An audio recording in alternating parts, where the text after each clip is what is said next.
In this video, I'm going to teach you how to fix Remitly Login Blocked. So if your login has been blocked, it may be because your account is suspended.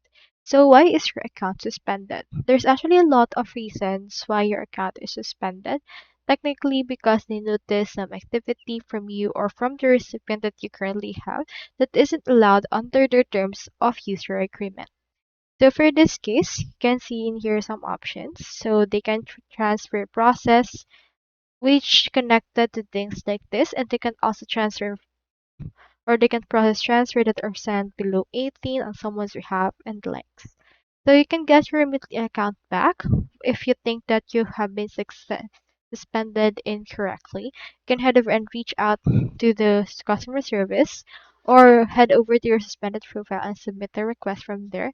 From in there, you can head over and then log back in again into your Remitly. So that's all there is today, and I hope this video helped you out.